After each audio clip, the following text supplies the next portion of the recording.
ನನ್ನ ಆರೋಗ್ಯ ಮತ್ತು ಆಧ್ಯಾತ್ಮ ಚಾನಲ್ಗೆ ಎಲ್ಲರಿಗೂ ಸ್ವಾಗತನ ಕೊಡ್ತಾ ಇದ್ದೀನಿ.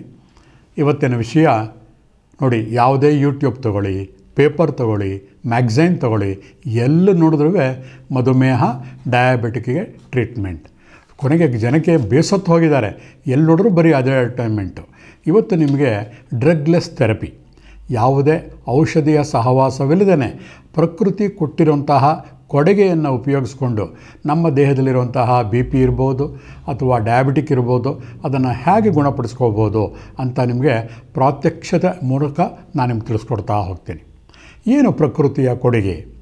ನಾವು ಯಾವಾಗಲೂ ಪ್ರಕೃತಿಯ ಜೊತೆಗೆ ಇದ್ದಾಗ ನಮ್ಮ ಆರೋಗ್ಯ ಸುಧಾರಿಸುತ್ತೆ ಅಂತ ನಿಮಗೆಲ್ಲ ಗೊತ್ತಿದೆ.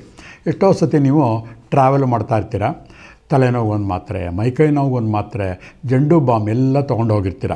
ಆದರೆ ಆ ಪ್ರಯಾಣ ಮಾಡ್ತಾ ಮಾಡ್ತಾ ಮಾಡ್ತಾ ಮಾತ್ರೆ ಹಾಗೇ ಇರುತ್ತೆ, ಉಪಯೋಗಿಸೇ ಇರೋದಿಲ್ಲ. ಬಂದಮೇಲೆ ಅನಿಸುತ್ತೆ, ಇವೆಲ್ಲ ತೊಗೊಂಡು ಹೋಗಿದ್ದು ವೇಸ್ಟ್ ಅಂತ. ಇವೆಲ್ಲ ಏನು ತೋರಿಸುತ್ತೆ ಅಂದರೆ, ನಮಗೆ ಬೆಂಗಳೂರು ಅಂತ ಸಿಟಿಗಳಲ್ಲಿದ್ದಾಗ ಕೈಗೆ ಎಟಕುವ ದೂರದಲ್ಲಿ ಔಷಧಿಯ ಅಂಗಡಿಗಳು ಸಿಗುತ್ತೆ. ಹಾಗಾಗಿ ಪ್ರತಿಯೊಬ್ಬರು ಕೂಡ ಔಷಧಿಯ ದಾಸರವಾಗ್ತಾ ಹೋಗ್ತಾಯಿದ್ದೀವಿ. ಅದೇ ಒಂದು ಹಳ್ಳಿಗೆ ಹೋಗಿ ಅಂಗಡಿಗಳು ಎಲ್ಲೋ ಇರುತ್ತೆ, ನೀವು ಮಾತ್ರನೂ ತೊಗೊಳ್ಳೋದಿಲ್ಲ, ಬಟ್ ಗಟ್ಟಿಯಾಗೂ ಇರ್ತೀರ, ಆರೋಗ್ಯವಾಗೂ ಇರ್ತೀರ. ಬನ್ನಿ, ಇವತ್ತು ನಿಮ್ಮ ಡಯಾಬಿಟಿಕ್ಗೆ ಬಹಳ ಸುಲಭ ಒಂದು ದಾರಿಯನ್ನು ನಾನು ಕಂಡುಹಿಡ್ಕೊಂಡಿದ್ದೀನಿ. ಅದನ್ನು ನಿಮ್ಮ ಹತ್ರ ಹಂಚ್ಕೊಳ್ಳೋಕ್ಕೆ ಇಷ್ಟಪಡ್ತೀನಿ. ಪಂಚಭೂತಗಳು ಎಲ್ಲರಿಗೂ ಗೊತ್ತಿದೆ. ಮೊದಲನೇದು ಸ್ಪೇಸ್ ಅಂತ ತಗೊಳ್ಳೋಣ. ಆಕಾಶ ಏನು ಮಾಡುತ್ತೆ? ನಮ್ಮ ಆಹಾರನ ತಿಂತೀವಲ್ಲ, ಅದು ಡೈಜೆಸ್ಟ್ ಆಗದೇ ಇದ್ದಾಗ ಟೈಮಿಗೆ ಊಟ ಮಾಡಿಬಿಡ್ತೀವಿ ನಾವು. ಬೆಳಗ್ಗೆ ಕಾಫಿ, ಬೆಳಗ್ಗೆ ತಿಂಡಿ, ಮಧ್ಯಾಹ್ನ ಊಟ, ಸಂಜೆ ಕಾಫಿ, ತಿರ್ಗಿ ರಾತ್ರಿ ಊಟ. ನಾವು ಯೋಚನೆ ಮಾಡೋಕ್ಕೆ ಹೋಗೋಲ್ಲ, ನಮ್ಮದು ಡೈಜೆಸ್ಟ್ ಆಗಿದೆಯಾ ಇಲ್ವಾ ಅಂತಂದ್ಬಿಟ್ಟು. ಆ ಥರ ಡೈಜೆಸ್ಟ್ ಆಗಿಲ್ಲದೇ ಇರೋಂಥ ಆಹಾರ ನಮ್ಮ ದೇಹದಲ್ಲೇ ಇದ್ದು ಕೊಳೆತು ನಾರಿ ಗ್ಯಾಸ್ಟ್ರಿಕ್ ಆಗಿ ಮಾನಸಿಕವಾಗಿ ನಮಗೆ ಅಸಮತೋಲನವನ್ನು ಮಾಡ್ತಾ ಇರುತ್ತೆ. ಹಾಗಾದ್ರೆ ಸ್ಪೇಸ್ ಏನು? ಆ ಸ್ಪೇಸ್ ಅಂತಂದರೆ ಏನು ಅಂತಂದರೆ ಆಕಾಶ ಅಂತ ಹೇಳ್ಬೋದು. ಆಕಾಶ ಅಂದರೆ ಕಣ್ಣಿಗೆ ಕಾಣೋ ಆಕಾಶ ಅಂತಲ್ಲ, ಜಾಗ, ವಿಸ್ತರಿಕೆ. ನೀವು 4 ಗೋಡೆಲೆ ಮಧ್ಯದಲ್ಲಿದ್ದರೆ ಏನಾಗುತ್ತೆ? ನಿಮಗೆ ಬಂದಿಯಾಗಿರ್ತೀರ. ಹಾಗಾದರೆ ಮನೆ ಬಿಟ್ಟು ಹೊರಗಡೆ ಸೂರ್ಯನ ಒಂದು ವಾತಾವರಣಕ್ಕೆ ನೀವು ಹೋದಾಗ ನಿಮ್ಮ ಕಣ್ಣಿಗೆ ಬಾಹ್ಯ ಚಟುವಟಿಕೆಗಳು ಕಾಣಿಸ್ತಾ ಇರುತ್ತೆ, ಬಣ್ಣಗಳು ಕಾಣಿಸ್ತಾ ಇರುತ್ತೆ, ಜನಗಳನ್ನು ಕಾಣಿಸ್ತಾ ಇರುತ್ತೆ, ಮನಸ್ಸಿಗೆ ಒಂದು ರೀತಿಯ ಮದ ಕೊಡುತ್ತೆ. ಇದು ಪ್ರತಿಯೊಬ್ಬರಿಗೂ ಬೇಕು. ಇದು ಸ್ಪೇಸ್ ಅಂತ ಹೇಳ್ತೀವಿ. ಅದನ್ನು ಯಾರು ಪ್ರಾರಂಭ ಮಾಡ್ತೀರೋ ನಿಮ್ಮ ಮಧುಮೇಹಕ್ಕೆ ಮೊದಲನೆಯ ರಾಮಬಾಣ. ಇನ್ನು ಎರಡನೇದು ಅಗ್ನಿ ಯಾರಿಗೆ ಬೇಡ?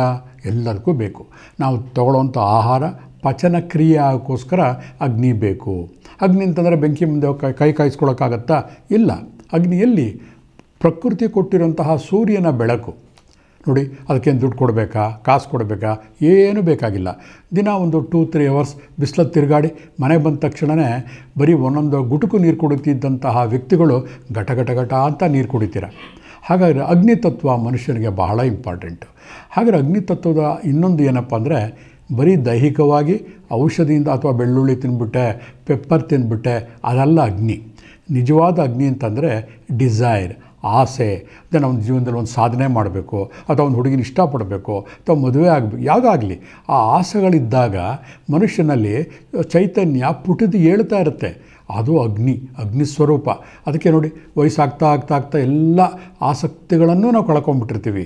ಆವಾಗ ನಮ್ಮ ದೇಹದ ಅಗ್ನಿ ಕಡಿಮೆ ಆಗಿ ಎಲ್ಲ ಬರಬಾರದ ಕಾಯಿಲೆಗಳು ಬರ್ತಾ ಹೋಗ್ತಾ ಇರುತ್ತೆ. ಸೊ ಚಲನೆ ಆಯಿತು, ಅಗ್ನಿ ಆಯಿತು. ಆಮೇಲೆ ಪೃಥ್ವಿ ತತ್ವ ನಮ್ಮ ದೇಹದಲ್ಲಿ ಎಷ್ಟು ಇಂಪಾರ್ಟೆಂಟು ಗೊತ್ತಾ? ನಮ್ಮ ದೇಹದಲ್ಲಿ ಎಲ್ಲ ಆಹಾರಗಳು ಕೂಡ ಒಳಗಡೆ ಹೋದ್ಮೇಲೆ ಅದರ ರಸ ಪಚನವಾಗಿ ನಮ್ಮ ದೇಹದ ಒಂದೊಂದು ಅಂಗಾಂಗಗಳು ಅದನ್ನು ಹೀರ್ಕೋಬೇಕು.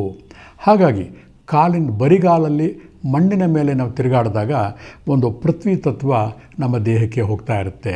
ಅಷ್ಟೇ ಅಲ್ಲ, ಪೃಥ್ವಿ ತತ್ವ ಇನ್ನೇನು, ಭೂಮಿಯಲ್ಲಿರುವಂತಹ ಅಂಶವನ್ನು ಸ್ವೀಕರಿಸಿದ ತರಕಾರಿಗಳು, ಆರ್ಗ್ಯಾನಿಕ್ ಕೇಳ್ತಿರ್ತಾರೆ ನೀವು, ಆ ಭೂಮಿಯಲ್ಲಿರುವಂತಹ ಸಾರವನ್ನೆಲ್ಲ ಬಸಿದು ತೊಗೊಂಡಿರುತ್ತೆ, ಅಂಥವನ್ನು ತೊಗೋಬೇಕು. ಹೌದು, ಹೇಗೆ ನಾವು ಪತ್ತೆ ಮಾಡೋದು ತರಕಾರಿನ? ಇಷ್ಟೊಂದೆಲ್ಲ ತಿಂತಾಯಿದ್ದೀನಿ ಅಂತ ಹೇಳ್ತೀರ. ಆದರೆ ಯಾವ ಒಂದು ತರಕಾರಿನೇ ತಗೊಳ್ಳಿ, ಅದು ಘಮ ಅಂತ ವಾಸನೆ ಬಂದಾಗ ಅದರಲ್ಲಿ ಪೃಥ್ವಿ ತತ್ವ ಜಾಸ್ತಿ ಇದೆ ಅಂತ ಅರ್ಥ. ಈಗಿನ ಒಂದು ಕಾಲದಲ್ಲಿ ಅವರೆಕಾಯನ್ನು ತಂದು ಬಿಡಿಸಿದಾಗ ಕೈ ತೊಳ್ಕೊಂಡ್ರೂ ಕೂಡ ಅದರ ಒಂದು ಘಮ ನಮ್ಮ ಕೈನಲ್ಲಿರ್ತಾ ಇತ್ತು ಅಲ್ವಾ? ಇವತ್ತು ಆಮೇಲೆ ಬದನೆಕಾಯಿ, ಆಲೂಗೆಡ್ಡೆ, ಈರುಳ್ಳಿ, ಹುಳಿ ಯಾರು ಮಾಡ್ತಾಯಿತ್ತು ಮನೆಯಲ್ಲಿದ್ದರೆ ರೋಡವ್ರಿಗೂ ಕೂಡ ಅದರದ್ದು ಸ್ಮೆಲ್ ಗಮ್ಮಂತ ಇತ್ತು. ಆ ಫ್ರ್ಯಾಗ್ರೆನ್ಸ್ ಅಂತ ಏನು ಹೇಳ್ತೀವಲ್ಲ ಅದು ಪೃಥ್ವಿ ತತ್ವ. ನೆಕ್ಸ್ಟ್ ವಾಯು. ಜೀವನಕ್ಕೆ ನಮ್ಮ ಇಡೀ ದೇಹದಲ್ಲಿ ತುಂಬ ದೊಡ್ಡ ಅಂಗ ಯಾವುದು ಅಂತಂದರೆ ನಮ್ಮ ಶ್ವಾಸಕೋಶಗಳು, ಲಂಗ್ಸ್ ಒಳಗಡೆ ನಾವು ಆಮ್ಲಜನಕವನ್ನು ಹೀರ್ಕೊಂಡು ಹೊರಗಡೆ ಕಾರ್ಬನ್ ಡೈಆಕ್ಸೈಡನ್ನು ಬಿಟ್ಟಾಗ ಅದರಿಂದ ರಕ್ತ ಪರಿಚಲನೆ ಚೆನ್ನಾಗಿರುತ್ತೆ, ನಮ್ಮ ಬವಲ್ ಮೂಮೆಂಟ್ಗಳು ಚೆನ್ನಾಗಿರುತ್ತೆ, ದೇಹದ ಟಾಕ್ಸಿನ್ಸ್ ವಿಷಗಳೆಲ್ಲ ಆಚೆಯಿಂದ ಹೊರಟೋಗುತ್ತೆ. ಎಷ್ಟೋ ಜನಕ್ಕೆ ಮೋಷನ್ ಆಗ್ತಿರಲ್ಲ, ಕಾನ್ಸ್ಟಿಪೇಷನ್. ಡಾಕ್ಟರ್ ಹತ್ರ ಅವ್ರು ಏನು ಮಾಡಿದ್ರೆ, ನಿಮಗೆ ಬವಲ್ ಮೂಮೆಂಟ್ ಸರಿ ಇಲ್ಲ ಅಂದ್ಬಿಟ್ಟು ಹಾಲಿಗೆ ತುಪ್ಪ ಹಾಕೊಂಡು ಕುಡೀರಿ ಅಥವಾ ಟಾಕ್ಸಿನ್ ಬೇರೆ ಬೇರೆ ಔಷಧಿಗಳು ತೊಗೊಳ್ಳಿ ಅಂತ ಹೇಳ್ತಾರೆ. ಆದರೆ ನಿಜವಾದ ಸತ್ಯನೇ ಬೇರೆ. ನಿಮ್ಮ ಬವಲ್ ಮೂಮೆಂಟ್ ಆಗಬೇಕಾದ್ರೆ ಶಕ್ತಿ ಎಲ್ಲಿಂದ ಬರಬೇಕು? ಲಂಗ್ಸ್. ಹೇಗೆ ಚಿನ್ನ ಬೆಳ್ಳಿ ಮಾಡುವಂತಹ ವ್ಯಕ್ತಿಗಳು ತಿದಿ ಅಂತ ಒತ್ತಾ ಇರ್ತಾರೆ ಲೆದರ್ದು, ಆ ಚೀಲವನ್ನು ಒತ್ತಿದಾಗ ಆ ಒಂದು ಗಾಳಿ ಬಂದು ಆ ಬೆಂಕಿ ಪಟಪಟ ಅಂತ ಉರಿತಿರುತ್ತೆ. ಆ ಕೆಲಸ ಲಂಗ್ಸ್ ಮಾಡುತ್ತೆ. ಹಾಗಾದರೆ ನಿಮ್ಮ ಲಂಗ್ಸನ್ನು ಚೆನ್ನಾಗಿ ತಂಪಾಗಿಟ್ಕೋಬೇಕು, ಯಾವಾಗಲೂ ಡ್ರೈ ಆಗಬಾರ್ದು. ಡ್ರೈ ಆದರೆ ಸ್ಕಿನ್ ಇಚ್ಚಿಂಗ್ ಎಲ್ಲ ಸ್ಟಾರ್ಟ್ ಆಗಿಬಿಡುತ್ತೆ. ಹಾಗೆ ಲಂಗ್ಸ್ ಚೆನ್ನಾಗಿರಬೇಕಾದ್ರೆ ಬಿಳಿಯ ಬಣ್ಣದ ತರಕಾರಿ ಯಾವುದು ಹೇಳಿ? ಮೂಲಂಗಿ, ಈರುಳ್ಳಿ, ಬಿಳಿ ಕಲರ್ದು ಅದನ್ನೆಲ್ಲ ಉಪಯೋಗಿಸ್ತಾ ಇದ್ದಾಗ ನಿಮ್ಮ ಲಂಗು ತುಂಬ ಆರೋಗ್ಯಕರವಾಗಿರುತ್ತೆ, ಗಟ್ಟಿಯಾಗಿರುತ್ತೆ, ತನ್ನ ಕೆಲಸವನ್ನು ಪರ್ಫೆಕ್ಟಾಗಿ ಮಾಡುತ್ತೆ. ನೆಕ್ಸ್ಟ್ ಯಾವುದು?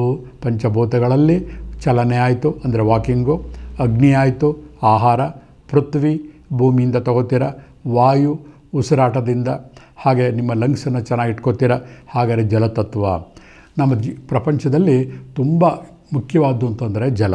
ನಾವು ಊಟ ಬಿಟ್ಟು ಬೇಕಾದ್ರೂ ಇರ್ಬೋದು, ಜಲವನ್ನು ಬಿಟ್ಟು ಇರೋಕ್ಕೆ ಸಾಧ್ಯ ಇಲ್ಲ. ಯಾಕೆ ನಮ್ಮ ದೇಹದಲ್ಲಿ 75-80% ನೀರೇ ತುಂಬಿರುತ್ತೆ.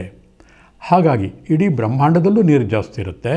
ಬ್ರಹ್ಮಾಂಡ ಮತ್ತು ನಮ್ಮ ದೇಹವನ್ನು ಪಿಂಡಾಂಡ ಅಂತ ಕರೆಯೋಣ, ಅಲ್ಲೂ ಕೂಡ ಜಲತತ್ವ ಇರುತ್ತೆ. ಹಾಗಾಗಿ ನೀರನ್ನು ನಿಯಮಿತವಾಗಿ ಸತತವಾಗಿ ನಾವು ದೇಹಕ್ಕೆ ಕೊಡ್ತಾ ಇರಬೇಕು. ನೀರನ್ನು ಕಡಿಮೆ ಕುಡಿಯೋರಿಗೆ ಏನಾಗುತ್ತೆ? ನಾನಾ ಥರದ ಕಾಯಿಲೆಗಳು ಬರ್ತಾ ಇರುತ್ತೆ. ಈಗ ಯಾವುದೋ ಒಂದು ಟಾಯ್ಲೆಟ್ ಇರ್ಬೋದು, ಅಡುಗೆ ಮನೆ ಬಚ್ಚಲಿರ್ಬೋದು, ಸ್ವಲ್ಪನೇ ನೀರಾಗ್ತಾ ಇದ್ದಾಗ ಕೆಟ್ಟ ವಾಸನೆ ಬರ್ತಿರುತ್ತೆ. ನಮ್ಮ ಪವಿತ್ರವಾದಂತಹ ದೇಹ ಕೂಡ ಹಾಗೆ ಬರುತ್ತೆ ಸ್ನೇಹಿತರೆ. ಅದಕ್ಕೆ ಜಲವನ್ನು, ನೀರನ್ನು ಗಟಗಟ ಅಂತ ಕುಡಿಬೇಕು. ಸುಮ್ಮನೆ ಕುಡಿಯೋಕ್ಕಾಗತ್ತಾ? ದೇಹಕ್ಕೆ ದಣಿವಾಗಬೇಕು, ಆಯಾಸವಾಗಿರಬೇಕು, ಆವಾಗಲೇ ನಾವು ನೀರು ಕುಡಿಯೋದು. ಎಷ್ಟೋ ಸತಿ ನೀವು ವಾಕಿಂಗ್ ಹೋಗಿ ಬಂದಿರ್ತೀರಾ ಅಥವಾ ರನ್ನಿಂಗ್ ಮಾಡಿ ಬಂದಿರ್ತೀರಾ, ಸೈಕ್ಲಿಂಗ್ ಮಾಡಿ ಬಂದಿರ್ತೀರಾ, ಅವಾಗ ಇಷ್ಟು ನೀರು ಕುಡಿಬೇಕು ಅನಿಸುತ್ತಲ್ವ? ಆ ರೀತಿಯ ಮನಸ್ಥಿತಿ ಇದ್ದಾಗ ಮಾತ್ರ ನೀವು ಜಾಸ್ತಿ ನೀರು ಕುಡಿಬೇಕು.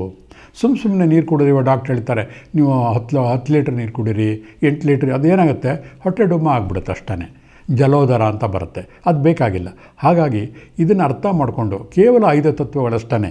ಯಾವುದು? ಮೊದಲನೇದು ಚಲನೆ, ತಿರುಗಾಡೋದು, ಎರಡನೇದು ಅಗ್ನಿ, ಮೂರನೇದು ಪೃಥ್ವಿ ಮತ್ತು ವಾಯು ಮತ್ತು ಜಲ.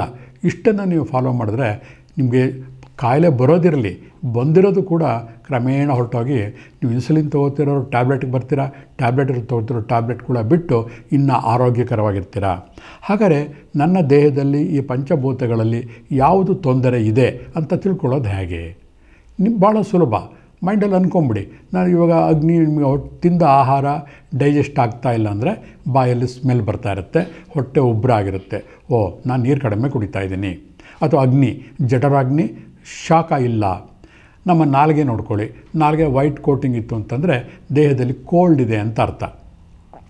ಯಾವಾಗ ದೇಹದಲ್ಲಿ ಕೋಲ್ಡ್ ಇರುತ್ತೋ, ತಂಪಾಗಿದ್ದಾಗ ಡೈಜೆಷನ್ ಆಗ್ತಾ ಇರಲ್ಲ. ನಾವೇನೇ ತೊಗೊಂಡ್ರು ಕೂಡ ಫರ್ನೆಸ್ಗೆ ಹಾಕಿದಾಗ ಪಡಪಡ ಅಂತ ಹೇಗೆ ಬೆಂದೋಗ್ಬಿಡುತ್ತೋ ಆ ಥರ ಆಗಬೇಕು ಆಹಾರಗಳು. ಆವಾಗ ಆರೋಗ್ಯ ಚೆನ್ನಾಗಿರುತ್ತೆ. ಎಷ್ಟು ಸುಲಭ ಅಲ್ವಾ? ನಾವು ಸುಮ್ಮನೆ 108 ಮಾತ್ರೆಗಳನ್ನು ತೊಗೊಂಡು ಟೆಂಪರರಿ ರಿಲೀಫ್ಗಳನ್ನ ತೊಗೊಳೋದಕ್ಕಿಂತ ಪ್ರಕೃತಿಗೆ ಹತ್ತಿರವಾಗಿ ನಾವು ಮೂವ್ ಮಾಡಿದಾಗ ಎಷ್ಟೋ ಸತಿ ನಮಗೆ ಗೊತ್ತಾಗ್ಬಿಡುತ್ತೆ, ನಾವು ಪೃಥ್ವಿ ತತ್ವ ಅಂದರೆ ಬರಿಗಾಲಲ್ಲಿ ಮಣ್ಣಿನ ಮೇಲೆ ನಡೀತಾ ಇಲ್ಲ, ಅಥವಾ ಹೊರಗಡೆ ಪಾರ್ಕ್ ಹೋಗಿರ್ಕೋ ಹುಲ್ಲಿನ ಮೇಲೆ ನಡೀತಾ ಇಲ್ಲ. ಇವನ್ನೆಲ್ಲ ಇನ್ಕ್ರೀಸ್ ಮಾಡಿಕೊಂಡ್ರೆ ಖಂಡಿತ ಮಧುಮೇಹ ಇದ್ದರೂ ಕೂಡ ಅದು ಖಂಡಿತ ರಿವರ್ಸ್ ಆಗುತ್ತೆ. ಹಾಗಾಗಿ ಇವತ್ತು ಆರೋಗ್ಯ ಸಮೃದ್ಧಿಗೆ ಪ್ರಕೃತಿಯ ಕೊಡುಗೆ ಈ 5 ನೀವು ಜ್ಞಾಪಕ ಇಟ್ಕೊಂಡ್ರೆ ಸಾಕು, ನಿಮ್ಮ ಆರೋಗ್ಯ ವೃದ್ಧಿಸಿದ್ದರಲ್ಲಿ ಸಂದೇಹನೇ ಇಲ್ಲ. ಇದನ್ನು ಯಾರು ಫಾಲೋ ಮಾಡಬೇಕು? ಕಾಯಿಲೆ ಬಂದವರ ಅಥವಾ ಬರದೇ ಇದ್ದವರ ಅಥವಾ ಬರೋಕ್ಕಿಂತ ಮುಂಚೆನಂದರೆ 3 ಜನ ಫಾಲೋ ಮಾಡಬೇಕು. ಹಾಗಾಗಿ ಇವತ್ತಿನ ಎಪಿಸೋಡಲ್ಲಿ ನೀವು ಕಲಿತಂತಹ ಪಾಠ, ಪ್ರಕೃತಿ ಕೊಟ್ಟಿರುವಂತಹ ಫ್ರೀಯಾಗಿರುವಂತಹ ಈ ಕೊಡುಗೆಯನ್ನು ನಾವು ಯಾಕೆ ಉಪಯೋಗ ಮಾಡ್ಕೋಬಾರ್ದು? ಕಾಯಿಲೆ ಬಂದವ್ರಿಗೂ ಉಪಯೋಗ ಆಗುತ್ತೆ, ಬರದೇ ಇದ್ದಂಗೂ ನಾವು ಅದನ್ನು ಕಂಟ್ರೋಲ್ ಮಾಡ್ಬೋದು, ಹಾಗೆ ಆರೋಗ್ಯವಾಗಿ ಕೂಡ ಇರಬಹುದು.